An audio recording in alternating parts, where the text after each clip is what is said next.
Welcome dear रॉकर्ट्स। आज मैं आपको एक मजेदार मूवी समझाने जा रहा हूं जिसका नाम है चाइल्डहुड सैंड। मूवी की शुरुआत होती है साल 2016 में। न्यूयॉर्क शहर में एक छोटा बच्चा दिखाया जाता है जो कि खुद चल नहीं सकता, इसलिए व्हील चेयर पर बैठा हुआ है। लड़के का नाम मिलो है और वो बैठा हुआ स्पेसशिप्स की ड्राइंग बना रहा है। उसी समय एक छोटा सा एयरप्लेन रिकी नाम के आदमी के खेत के ऊपर से गुजर रहा होता है। थोड़ी देर तक तो वो प्लेन हवा में ही घूमता है, लेकिन अचानक खेत के बीच में उतर जाता है। अब दिखाया जाता है कि पृथ्वी पर रहने वाले सभी लोगों का एक दूसरे से संपर्क टूट चुका है। शहर के बीचों बीच एक एयरप्लेन आराम से नीचे आता है और वहीं लैंड कर जाता है। दुनिया के बड़े बड़े शहरों के ऊपर कोई यान उड़ता हुआ दिखाई दे रहा है, जिसकी वजह से लोग बहुत ज्यादा डर गए हैं। टीवी पर दिखाया जा रहा है कि पूरी दुनिया की सेना को चौकन्ना रहने को बोला गया है, जिसकी वजह से लोग और भी ज्यादा डर गए हैं। समाचार सुनाने वाली का मानना है कि पृथ्वी के ऊपर एलियंस हमला करने वाले हैं, लेकिन अभी तक किसी ने भी इंसानों से संपर्क करने की कोशिश नहीं की है। अचानक ही सभी इंसानों को जिनसे वो प्यार करते थे, जो उनके बहुत करीब थे, वो दिखने लगते हैं, लेकिन अब वो मर चुके हैं। और वो सभी लोग जो मर चुके हैं वो अपने नाम को कोरेला बताते हैं। उनमें से एक बोलता है कि हम लोगों का यहाँ आने का एक ही मकसद है कि हम इंसानों की मदद कर सकें। हम चाहते हैं कि इंसान लड़ाई झगड़े और फालतू की चीजें भूल जाए, और ऐसा करने के लिए हम बहुत दूर से आए हैं। अब तुम इंसानों की जिंदगी पूरी तरह से बदलने वाली है। ये सुनकर खबर सुनाने वाली वेनराइट स्पेस से आए इस नए आदमी का नाम देती है ओवरलॉर्ड्स। पूरी दुनिया में बदलाव आने शुरू हो गए हैं और सभी जंग खत्म होने लगी है। एक दिन रिकी के पास उसकी गर्लफ्रेंड एली आती है। वो बोलती है, मैंने अपने मर चुके पापा को देखा। ये बात सुनकर रिकी भी बताता है कि उसने भी अपनी मर चुकी पत्नी एनाबेल को देखा था। सरकार के पास ऑर्डर्स भेजे जा रहे हैं कि उनको जल्दी कॉन्गो, सूडान और कोरिया में चल रही जंग को पूरी तरह से रोकना होगा। इस सब के दौरान रिकी एक मीटिंग में जाता है और सभी को बोलता है, अगर एलियंस पृथ्वी पर कब्जा कर भी रहे हैं तो ऐसा होना भी हम इंसान के लिए बहुत अच्छा ही साबित हो रहा है। अब शाम के समय दिखाते हैं रिकी के घर में बिजली से चलने वाली सभी चीजें खुद ही चालू हो जाती है। उसका पूरा घर बुरी तरह से हिलने लगता है और अचानक ही पूरा घर हिस्सों में टूटकर हवा में उड़ रहा होता है। इस सब के दौरान बाहर से एक तेज रोशनी भी आती है। रिकी बाहर जाता है और देखता है कि कोई उड़ने वाली एलियन चीज वहाँ पर घूम रही है। वो बोलता है, तुम मेरे घर को पहला जैसा कर दो। पूरा घर फिर उसी टाइम ठीक हो जाता है। तभी इस एलियन चीज का दरवाजा खुलता है, जिसका मतलब यह है कि वो रिकी को अपने साथ ले जाना चाहता है।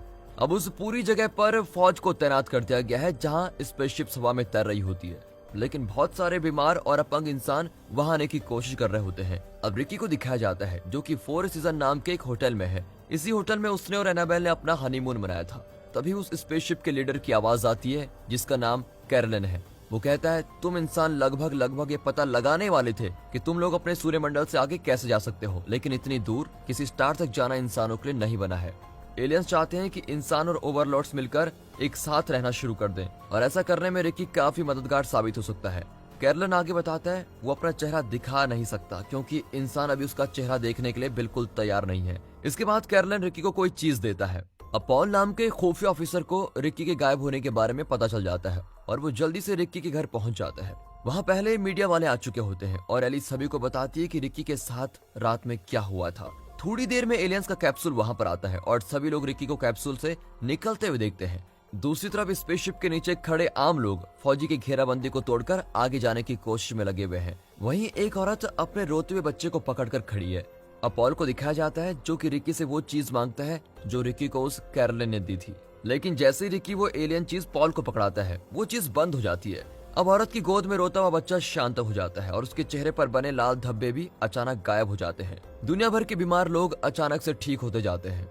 अब रिकी एक प्रेस कॉन्फ्रेंस में जाता है जहाँ वो सभी के सामने कैरलन की बात रखता है कि पृथ्वी और यहाँ के लोगों की हालत बदलने के लिए नियमों में बदलाव लाया जाएगा।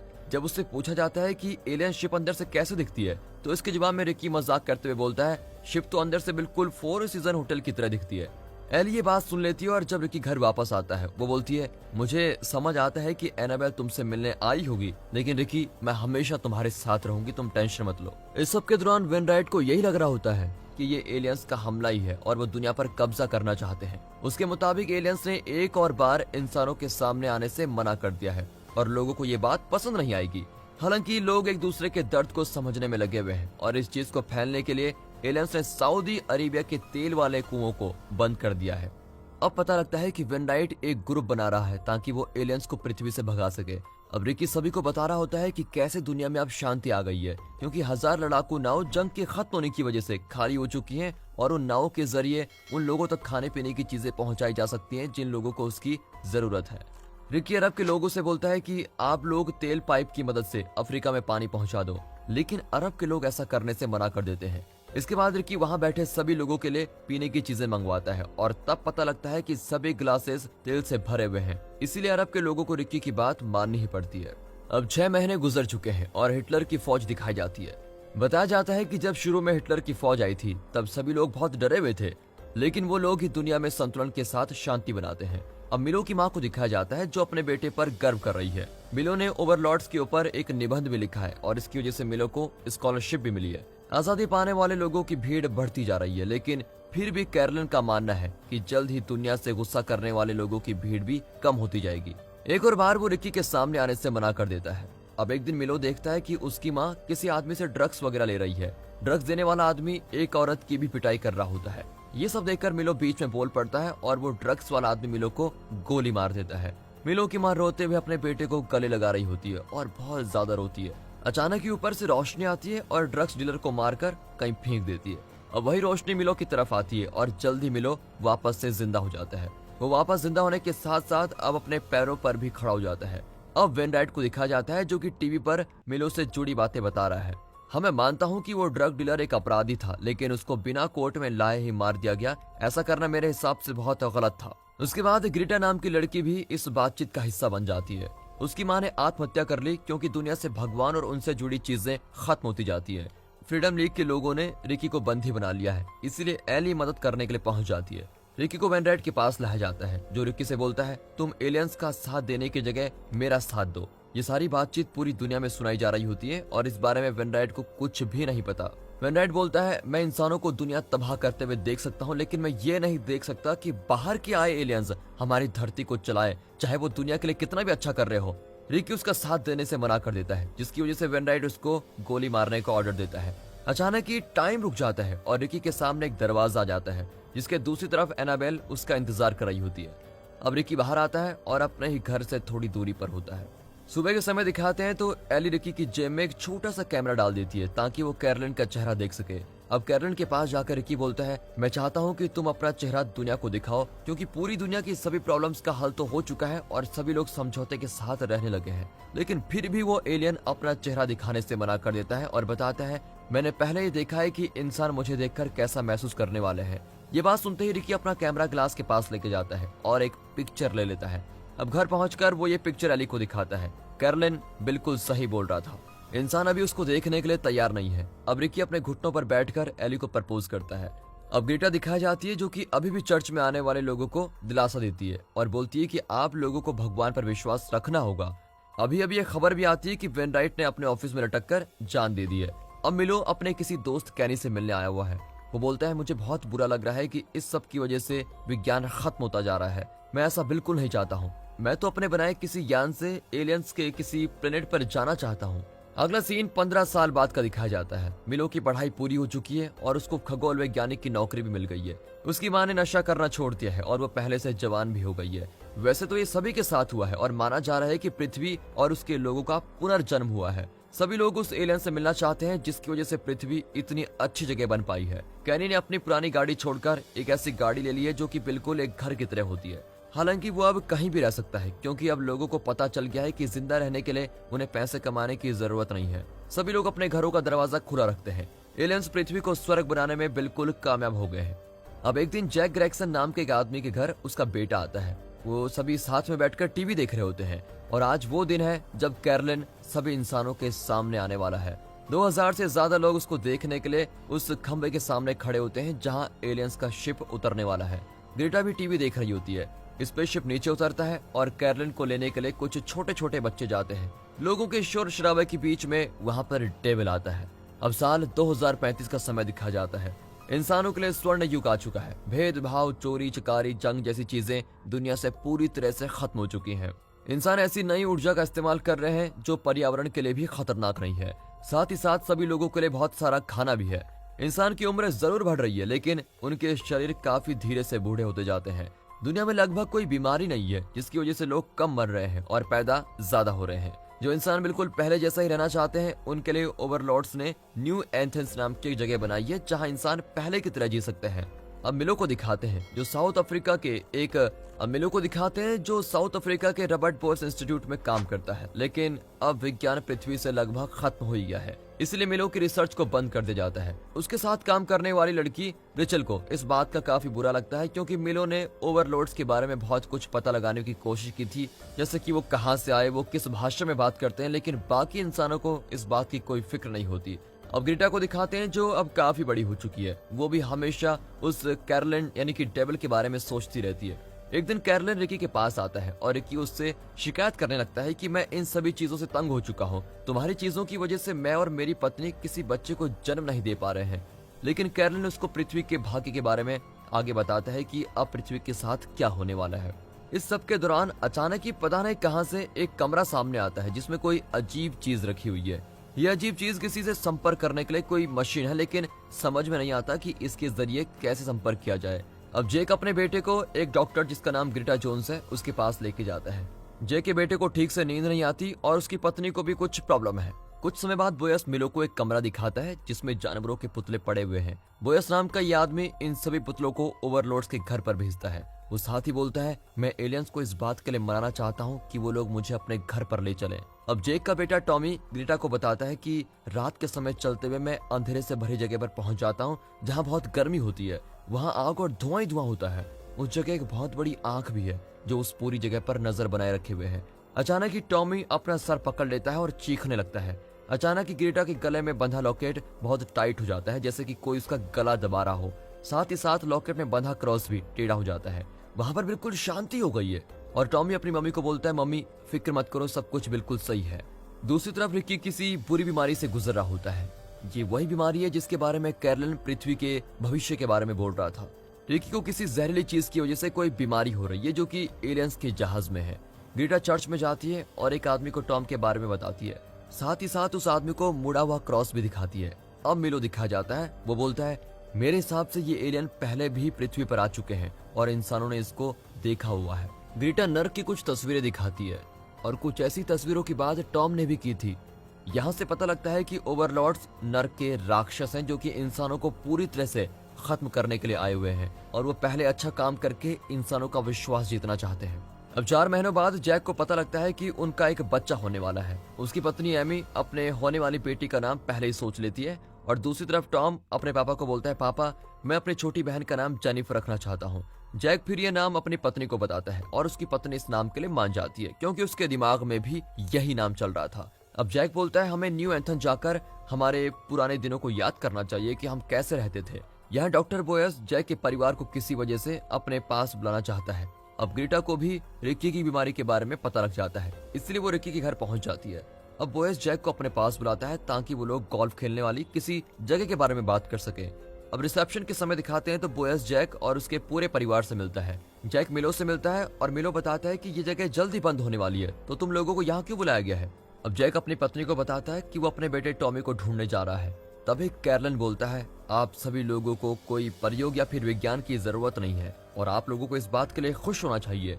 बाद में एलन एमी को एक कमरे में बुलाता है और साथ ही एक चौक बोर्ड लाने को बोलता है। वो बोलता है, एमी अब तुम अपना हाथ इस डेस्क पर रखो, ऐसा करने से मैं तुम्हारे शरीर में बन रहे बच्चे से बात कर पाऊंगा। वो बच्चे से उसके दिल की बात बताने को बोलता है और तभी बिल्डिंग में बहुत तेज रोशनी निकलती है और आसमान से जाकर टकराती है। टॉम अपने पापा के साथ जाने से मना कर देता है और फिर वहां से कहीं भाग जाता है। अब जेक देखता है कि टॉम किसी ऊंची जगह पर चढ़ गया है और टॉम अचानक ही वहां से कूद जाता है। दूसरी तरफ एमी बेहोश हो गई है और कैरोलिन काफी खुश दिखाई दे रहा है।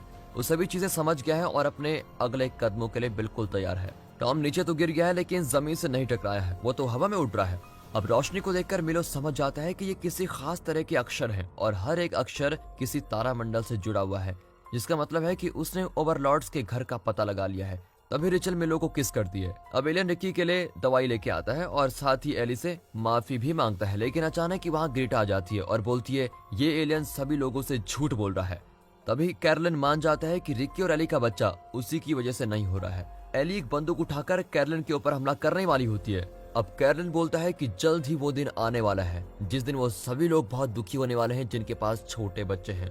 फिर ग्रीटा उस पर गोली चलाती है और वो नीचे गिर जाता है। जो दवाई कैरोलिन रिकी के लिए लाया था वो दवाई रिकी उसी को दे देता है, जिसकी वजह से कैरोलिन को वापस होश आ जाता है। घर लौटकर गीता एक फोटो देखती है और अचानक ही उसको किसी की आवाज आती है। जैसे ही वो मुड़ती है उसको एक औरत की आवाज आती है और फिर खिड़की से बाहर चली जाती है। कुछ समय बाद ही एमी एक छोटी लड़की को जन्म देती है। अब 4 साल गुजर चुके हैं। जेनिफर अकेले बैठी हुई अपने कमरे में खेल रही है। अब मिलो को दिखाया जाता है जो कि आजकल के बच्चों को देख रहा है, ऐसे बच्चे जो कि बढ़िया हेल्दी खाना खाते हैं और साथ ही साथ उनको कोई टेंशन भी नहीं है। वो बोलता है कि हाँ मैं मानता हूँ इंसान बेहतर हो गए हैं, लेकिन उसका क्या फायदा जब उनको कुछ बनना ही नहीं है। लेकिन एक दिन एक ऐसे लड़के को मिलो के पास लाया जाता है जो कि चीजों को बिना टच किए हिला सकता है। एलियंस की दवाइयों का भी उस पर कोई असर नहीं होता। अब रात के समय कैरलिन उसके पास आता है और बताता है पृथ्वी का आखिरी काम शुरू हो चुका है। मैं 24 बच्चों का बाप हूँ, इसलिए मैं इंसानों पर आने वाले दर्द को समझ सकता हूँ। एक दिन रिचल का ध्यान एक लड़की पर जाता है जो अपने हाथ आसमान की तरफ करके खड़ी हुई है और वो जेनिफर का नाम ले जा रही है। ये सब पूरी दुनिया के बच्चों के साथ हो रहा होता है। अब मिलो रिचल को अपने खोज के बारे में बताता है कि सभी के सभी बच्चे जेनिफर से जुड़े हुए हैं। तभी टॉम बोलता है कि जेनिफर मुझे ऐसी ऐसी जगहों पर लेके जाती है जहाँ कभी ओवरलॉर्ड्स भी नहीं गए हैं। अब जेक अपने यहाँ से बच्चों को भगाने की कोशिश करता है, लेकिन वहाँ इतने सारे बच्चे इकट्ठा हो गए हैं कि वो कुछ कर भी नहीं सकता। अपना सारा सामान पैक करने के बाद जेक और उसका परिवार घर से जा रहे होते हैं। काफी सारे बच्चे उनका रास्ता रोक लेते हैं, लेकिन जेनिफर उन सभी को रास्ते से हट जाने को बोलती है। लेकिन न्यू एथेंस शहर में भी सभी बच्चे जेनिफर पर नजर बनाए रखे हुए हैं। अब ग्रेगसन परिवार का स्वागत मेयर जेरी करता है और उनको पूरा शहर दिखाता है। अचानक ही जेनिफर कुछ ऐसे खतरनाक नंबर्स की बात करती है जो कि सभी चीजों को खत्म कर देगी। अब जेरी जे के पूरे परिवार को लेकर एक जगह पर आता है और बहुत सारी पेंटिंग्स दिखाता है। वो बोलता है यहाँ आने से पहले मैं पेंटिंग किया करता था। वो साथ ही साथ अपनी मर चुकी बेटी के बारे में भी बताता है जिसका इलाज इंसानों की दवाई के साथ किया गया था। अब एली बहुत सारी फोटोज को इकट्ठा करके कुछ बनाने में लगी हुई है। वो सोच रही है कि उन दोनों की जिंदगी पहले कितनी अच्छी हुआ करती थी। अब एमी दिखाई जाती है जो कि मिलो को जेनिफर से बात करने देती है। मिलो को विश्वास है कि जेनिफर पूरी दुनिया की शक्तियों का एक रास्ता है और वो जेनिफर से शीशे में देखने को बोलता है। जेनिफर मिलो को एक जलता हुआ पहाड़ दिखाती है और शीशा टूट जाता है। मिलो को अपनी बात पर पूरा भरोसा हो गया है और वो बोलता है मुझे पृथ्वी को बचाने के लिए ओवरलॉर्ड के घर पर जाना होगा। वो रिचल से बोलता है क्या तुम मुझे कुछ जानवरों के साथ वहाँ भेज सकती हो। रिचल नहीं चाहती कि मिलो उससे दूर जाए, लेकिन मिलो बताता है कि उसने सभी चीजों का हिसाब लगा लिया है। वो आगे बोलता है मुझे सभी चीजें करने में सिर्फ 100 दिन लगेंगे। कुछ समय बाद रिचल बोलती है मैंने दोबारा से हिसाब लगाया और जिस स्पीड से तुम अंतरिक्ष में जाओगे उसके हिसाब से 100 दिन 80 सालों के बराबर होंगे। दूसरी तरफ रिकी के बुरे हाल हो चुके हैं। वो बहुत ज्यादा दर्द में है और वो एनाबेल का नाम ले जा रहा है, लेकिन एनाबेल की जगह एली उसके पास आती है। रिचल और मिलो जानवरों के ले जाने वाले बैग्स की जांच कर रहे होते हैं। मिलो वो दवाई देखता है जो वो अपने साथ ले जाने वाला है। अब जाने से पहले मिलो बोलता है अगर मैं वापस नहीं आया तो पृथ्वी के चक्कर जो स्टेशन काट रहा है तुम वहां पर चले जाना और वहीं रहना। अब शिप वहां से चला जाता है। उसी रात रिकी बाहर आता है और नीचे गिर जाता है। वो एली को बताता है कि वो उसको कितना प्यार करता है। अब एली भी रिकी के साथ लेट जाती है। दोनों साथ लेटकर तारों को देख रहे होते हैं और तभी रिकी मर जाता है। यहाँ जेक और उसका परिवार साथ में एक पुरानी मूवी देख रहे होते हैं और अचानक ही स्क्रीन पर कैरलिन दिखाया जाता है। वो बोलता है तुम लोगों की जिंदगी को बदलने के पीछे एक बहुत बड़ा दिमाग है। पता लगता है कि अब पृथ्वी पर बच्चे पैदा नहीं हुआ करेंगे और पृथ्वी पर केवल बड़े ही रहेंगे। अचानक ही जेनिफर हवा में उड़ने लगती है और उसके पीछे पीछे बाकी बच्चे भी हवा में तैरने लगते हैं। बच्चों के माँ बाप अपने बच्चों से दूर होने के दुख से पागलों की तरह रोते हैं। एमी और जैसन टॉम से रुकने के लिए बोलते हैं और दूसरी तरफ जेरी बॉम्ब को शुरू कर देता है। बॉम्ब के ऊपर लाल नंबर्स चलने शुरू हो जाते हैं। जेक का परिवार चर्च भी जाता है। टॉमी सभी से अलविदा कहता है और बोलता है अब मुझे भी यहाँ से जाना होगा। एक बहुत बड़ा धमाका होता है। जेनिफर किसी बड़े पहाड़ के ऊपर गिरती है। उसके चारों तरफ कोई एनर्जी चक्कर लगा रही है और वही एनर्जी आसमान की तरफ जाती है। यहाँ मिलो ओवरलॉर्ड के घर पहुंच गया है और ओवरलॉर्ड उसको अपनी दुनिया दिखाता है। ओवरलॉर्ड बताता है कि पृथ्वी पर 40 साल गुजर चुके हैं। जो कुछ पृथ्वी पर हुआ है उसको गुजरे हुए बहुत समय हो चुका है। जेनिफर के चारों तरफ बना हुआ वो एनर्जी वाला खंभा किसी तरह से ओवरलॉर्ड से जुड़ा हुआ है। तभी मिलो को कुछ आवाज आती है। ये आवाजें उसके दिमाग में सुनाई दे रही है। सभी बच्चे भगवान हैं जो कि एक दिमाग बन चुके हैं। तभी मिलो को बहुत सारी रिचल दिखाई देती है और अचानक ही मिलो अपने होश में आ जाता है। अब वो वापस से पृथ्वी पर जाता है। मिलो अपनी नींद से उठता है और उसको अपने सामने अपनी पृथ्वी दिखाई दे रही है। 85 साल गुजर चुके हैं और स्पेस स्टेशन भी पूरी तरह से तबाह हो चुका है। उसको रिचल का जमा हुआ शरीर दिखाया जाता है।